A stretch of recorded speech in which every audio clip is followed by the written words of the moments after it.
Os protestos contra o resultado das eleições continuam tomando as ruas da capital. A ONG Fórum Penal afirmou que pelo menos 6 pessoas morreram nas manifestações. Já o procurador-geral da Venezuela disse que 749 pessoas foram presas. A nossa repórter Luciana Tadeu tem os detalhes ao vivo de Caracas. Muito boa noite, Luciana. Atualiza para a gente o cenário, a situação aí na Venezuela.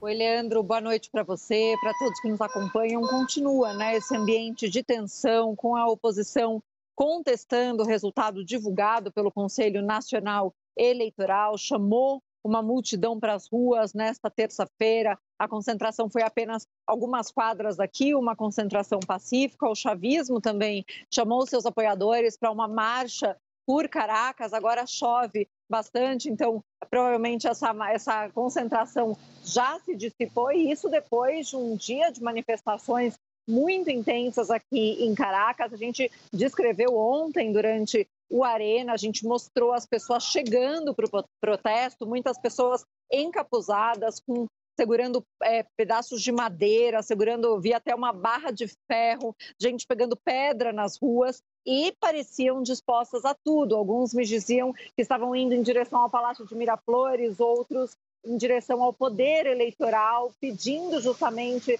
essa auditoria dos votos, pedindo a publicação das atas que são impressas nas urnas e que é justamente o que a oposição está reivindicando. Hoje a oposição diz que já está em posse de 80% das atas impressas nas urnas e afirma que mesmo se considerar 100% de votos para Maduro nas atas que faltam, seria irreversível a vitória de Edmundo González. Então, essa versão da oposição questionando completamente o resultado divulgado pelo Conselho Nacional Eleitoral, e enquanto a população nas ruas e dessa multidão que tentou se aproximar do centro hoje, teve grupos que conseguiram se aproximar, inclusive do Palácio de Miraflores, mas enfrentaram repressão das forças de segurança. O governo está falando que esses protestos são uma tentativa de golpe de Estado contra o governo Maduro. O procurador-geral da Venezuela, como você bem mencionou, já afirmou que mais de 700 pessoas foram presas durante essas manifestações,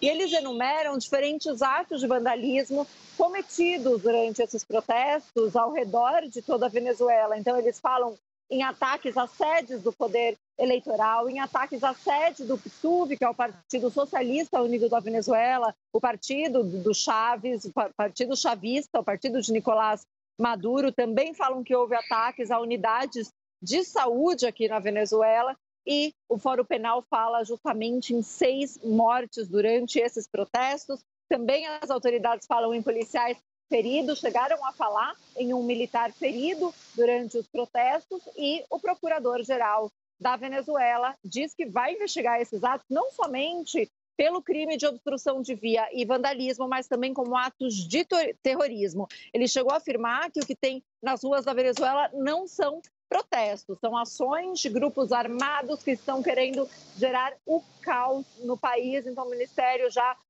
indicando o Ministério Público da Venezuela que vai haver mais investigações e prisões dessas pessoas, principalmente as que estão envolvidas nos incidentes. Paralelamente, a gente viu o presidente da Assembleia Nacional, Jorge Rodrigues, que é um dos nomes mais poderosos do chavismo hoje, inclusive é um dos principais articuladores com governos estrangeiros, com os Estados Unidos, com o governo brasileiro. Foi uma das pessoas que se reuniram com Celso Amorim durante a visita do assessor do presidente Lula para assuntos internacionais aqui a Caracas. O Jorge Rodrigues foi uma das pessoas que se reuniu com ele, e hoje ele disse que o Ministério Público não deveria prender somente pessoas que estão envolvidas diretamente nesses atos de vandalismo, que ele disse que tem pessoas que estão sendo pagas com $40 para aterrorizar pessoas, para disparar, e disse que também deveriam ser presos os chefes dessas pessoas, e aí fala com nome e sobrenome.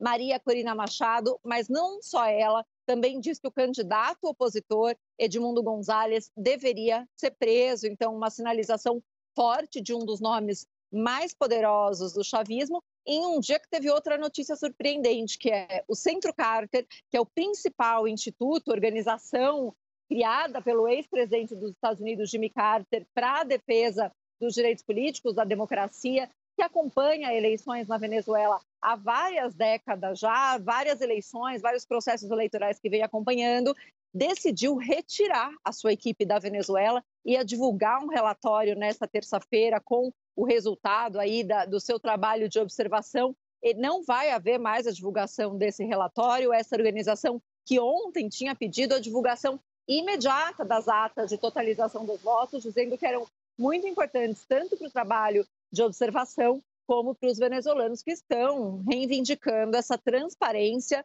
da apuração dos resultados divulgados pelo Conselho Nacional Eleitoral, que reelegem Maduro como presidente. Inclusive, Maduro foi proclamado ontem novamente como presidente da Venezuela para o seu terceiro mandato, mas resultados que são contestados pela oposição, com o apoio da comunidade internacional, que considera que é muito importante a divulgação dessas atas para que haja uma aceitação dos resultados de uma forma transparente, Leandro. Agora, Luciana, eu gostaria de ouvi-la sobre o seu relato aí em Caracas. Ontem você estava no meio de uma manifestação, a gente acompanhou essa manifestação aqui ao vivo. Houve ali a presença de homens, membros da Guarda Nacional, Polícia Nacional. Há relatos de abusos, até então, de membros da Guarda Nacional. Eu gostaria que você relatasse a sua percepção. Essas pessoas que estão nas ruas aí em Caracas, você sente, ouvindo e conversando, que fazem parte de um movimento, de uma organização, ou são pessoas aleatórias? O que essas pessoas falam? E eu gostaria que você fizesse o relato de ontem também, que eu acho que você está no centro comercial aí, não é isso? Essa região? Essa região é Altamira, Leandro. Ela é uma região muito opositora. De fato, foi apenas algumas quadras a convocação do protesto convocado por Maria Corina, foi apenas algumas quadras daqui. E eu estou muito próxima à Praça Altamira, que durante muitos anos foi epicentro de protestos aqui na Venezuela. E por aqui passaram muitos opositores. Ontem, de fato, a gente teve até um incidente que eu não consegui completar a entrada ontem, porque me rodearam, eu me senti até ameaçada por um manifestante. Em algum momento perdi a concentração e não consegui continuar o relato naquele dia. O que eu vi? Eu vi muitas famílias, eu vi grupos de amigos, mas eu também vi muitos homens encapuzados e que iam em direção ao centro da cidade com um pedaço de pau. Eu vi até uma pessoa carregando uma barra de ferro, umas pessoas que davam a sensação de que estavam realmente dispostas a tudo, para justamente reivindicar essa auditoria dos votos, a transparência do processo eleitoral, um pouco com essa frustração e essa impotência de achar que o voto já não serve para nada, que acha que o voto vai transformar alguma coisa, mas que sentem que o seu voto não está sendo nem considerado, nem respeitado. Muitas pessoas que estavam nesse grupo me disseram que estavam vindo a maior favela do país, a Petare, que é uma região muito popular, uma comunidade muito importante aqui da Venezuela, uma região opositora, e vinham caminhando até aqui 8 quilômetros. Algumas me disseram que vinham até de mais longe e que tentaram protestar e que a polícia impediu o protesto. E aí essas pessoas estavam se aproximando aqui da Praça Altamira, algumas continuaram para o centro da cidade. Foi justamente nessa tentativa de chegar no centro da cidade que muitos foram reprimidos por forças de segurança. Eu vi alguns jovens voltando que me mostraram marcas de bala de borracha que levaram dos policiais. Agora, também muita tensão no ar. Durante muitos momentos do dia, eu vi caravanas de motos de manifestantes opositores passando em grupo, então é uma cena um pouco assustadora. Também, em muitos momentos, as pessoas acham que está se aproximando a Guarda Bolivariana ou que estaria se aproximando um grupo de motoqueiros chavistas. Então, de repente, todo mundo sai correndo. Então, é um cenário de muita tensão em que todo mundo acha que em algum momento vai acontecer algum tipo de repressão, seja pelas forças de segurança ou seja por esses grupos chavistas armados que ainda existem aqui na Venezuela e dos quais todos têm muito medo. Então, por mais que exista uma concentração cívica, muitas vezes pacífica, de repente existe esse momento em que todo mundo sai correndo para um lado, a gente não sabe o que está acontecendo, sai correndo também e depois quando vê não era nada, mas é todo mundo com medo da repressão. Então esse ambiente se manteve ontem durante todo o dia em Caracas com um panelaço muito persistente e a gente viu que se replicou em outras zonas do país com, como diz o governo, ataques. Eles mostram vídeos de ataques a instituições, a prefeituras, as sedes do PSUV, as sedes do Poder Eleitoral. A gente viu também imagens de estátuas do ex-presidente Hugo Chávez sendo derrubada. Então, teve várias cenas nesse sentido e, segundo o Fórum Penal Venezuelano, que é uma organização que há muito tempo aqui acompanha a violação aos direitos humanos, afirma que 6 pessoas morreram durante esses protestos, Leandro. Luciana, ontem tivemos a informação de que havia outras manifestações em outros pontos aí na Venezuela. Como é que está o dia hoje aí? Você obteve informação de que há manifestações em outras regiões?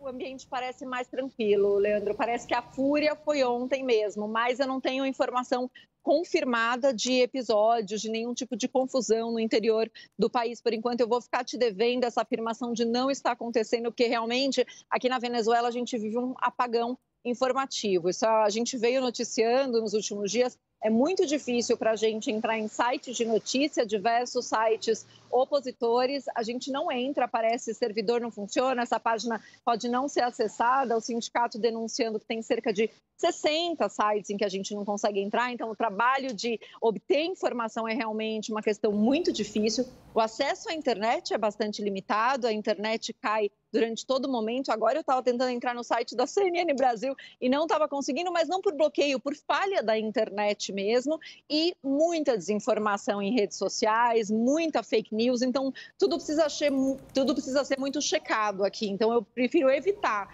te dar essa informação equivocada antes de checar, esperar algum relato de autoridades ou de algum opositor mais confiável para te dar essa notícia ao vivo. Claro, Luciana, não tem problema não. O importante é a checagem da informação também. Você volta em outro momento. Eu estou com a Luciana ainda, ela me ouve? Me escuta, né? Luciana, sim, te escuto, Leandro. A informação é importante, muito importante, mas mais importante ainda para nós é a sua segurança aí. Se proteja, tá certo? Pode deixar. Obrigado por enquanto. Até já.